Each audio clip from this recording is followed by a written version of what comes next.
What's up, everyone? Welcome back to another review, and this time we're taking a look at The Menu, starring Ray Fiennes, Anya Taylor-Joy, and Nicholas Hoult.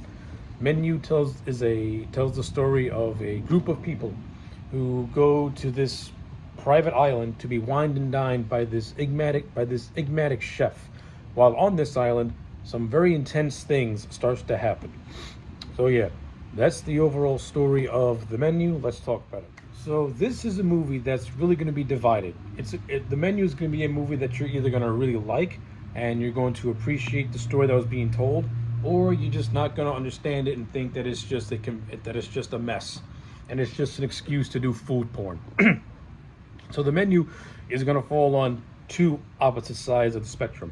I'm leaning towards the side of a movie that was actually very, very good and was actually very well constructed for the most part. I don't think this movie was absolutely perfect or mind shattering. Like, The Menu is not one of those modern day horror movies that's going to break down the boundaries that you're going to remember for months and years on end. But as you're watching it, you're going to be very entertained by it. And I'm going to give a lot of credit to director Mark Milord. He did a good job at creating a very suspenseful atmosphere while also sprinkling in a lot of elements of dark comedy that surrounded this movie. So from a directorial standpoint, got to give Mark Millar a lot of credit. He did a really good job at directing this movie.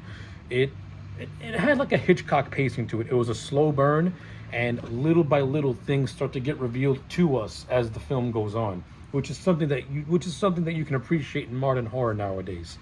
Now, of course, it all depends on how every director who directs a horror movie chooses to build their suspense. I think Milord did it in a way that was very Hitchcockian inspired, in which little by little we're given pieces of information, and we're getting little hints and clues as to the information as well. So, I like that. I enjoyed that. Another aspect of this movie that I enjoyed was the cast. This cast is very, very strong. You have the great Ralph Fiennes, who plays the enigmatic chef known as Chef Solwick. If I pronounce, I can't remember. Everyone calls him Chef, so I'm gonna call him Chef. Ray Fiennes' portrayal to me in this movie is like a refined Charles Manson, and his little cult of chefs are pretty much like his little Manson family. They worship the ground this man walks on. No one ever speaks out of line. And when the chef talks, you shut up and you listen. And that just goes to just Ray Fiennes having this commanding presence. And it also doesn't help. It also doesn't hurt that the man also has a very stage-like presence. Like, when Ray Fiennes speaks, you can't help but listen to him when he's speaking in every movie he's in. He just has that commanding, authoritarian presence to him as an actor. It's great. And every single little story he tells in between each course that he serves his guest, there's always a tinge of unsettlingness to it, always a tinge of unnerve to it. And there's always, and each story he tells always ties into the dish that he's serving his guests.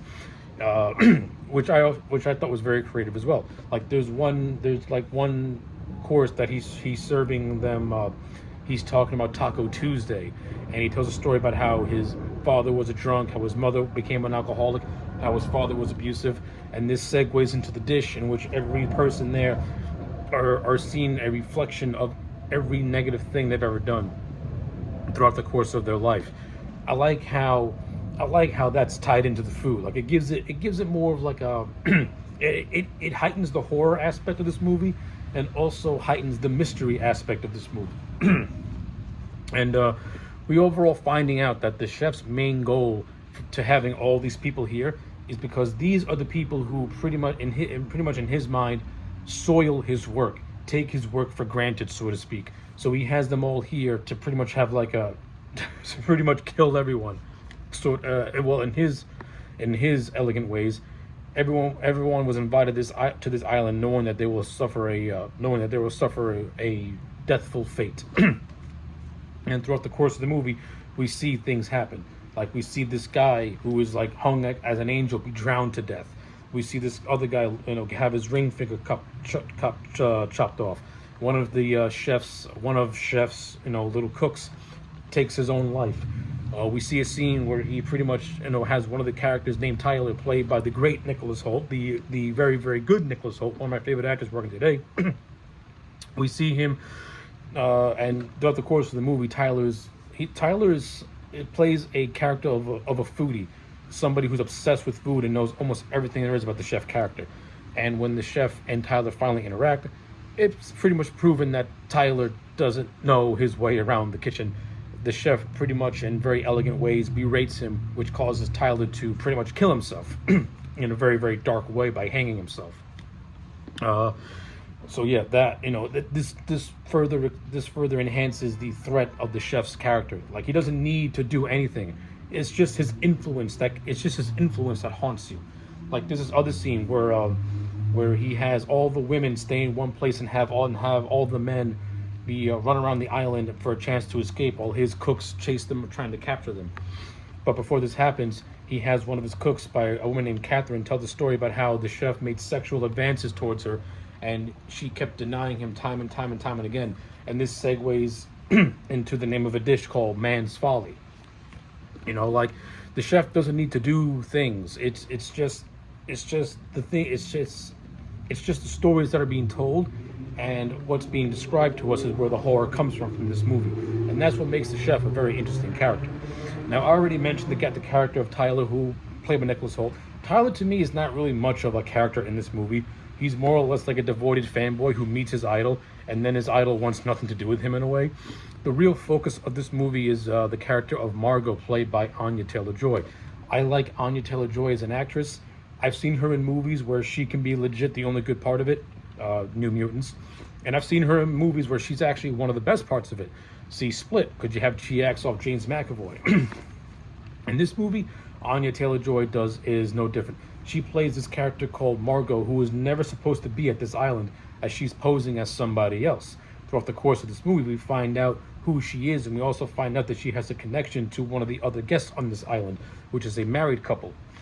And of course, the chef knows this right away, and throughout the course of the movie, he's just trying to get into her head, trying to reveal who she really is, which he eventually does. And this leads to the end. This pretty much leads to the end of the movie, where she pretty much tells the chef to make her a cheeseburger, because throughout the course of the movie, she basically refused to eat everything that the chef was dishing out to his guests, even when a lot of the strangeness and a lot of the intense stuff starts to happen. She refused to do anything. But it's just this cheeseburger that finally got her to enjoy the chef's meal. And that's basically how the story ends. Like, the ending is kind of like, okay, was kind of anticlimactic in a way. Like, he just makes a cheeseburger, she eats it, and everyone just leaves the island. Kind of makes you feel like, so after all that buildup, that's just it. I mean, yeah, you subverted expectations, but the climax is kind of weak, and everything leading up to it was very strong. Like, you have, like, a lot of the guests were very memorable. Like, you had John Leguizamo playing a washed-up movie actor who has some funny scenes here and there. You got these three investment guys who are actually swindlers, who were actually connected to the Hawthorne restaurant, since their boss has dealings with Chef, and it's actually Chef who pretty much kills their boss, basically, and then by drowning him. The whole married couple, I think the husband was having an affair with the Margot character, or there was something going on between the two. I can't remember what it was, but that's why they're there. Then you have Chef's alcoholic mother who was there. Then you have this food critic who was a proponent for Chef, and then she pretty much makes a career out of killing businesses in the Chef's mind. So, like, everyone in the restaurant has a connection to the Chef, and pretty much the Chef, throughout the course of the evening, points out everyone's flaws and weaknesses, and pretty much makes them see who they are, which are just these soulless people who just want personal gain. So in that aspect, the Chef's plan worked in a way. I just thought the ending could have been a little bit more creative and a little bit more, let's just say, more punchier, but not to the point of gratuitous. And so yeah, that's basically all I got to say about The Menu. At the end of the day, I thought this was a very good movie, very solid movie. Going to give it a good 8 out of 10. If you have not seen The Menu, check it out. I think you'll like it. I think people will appreciate the horror aspect of this movie and the dark comedy of this movie, but also be enthralled by the performances that really hold this movie together. So yeah, 8 out of 10 for The Menu. Let me know your thoughts in the comment sections down below. Like the video and subscribe, and I'll check you back next time for more.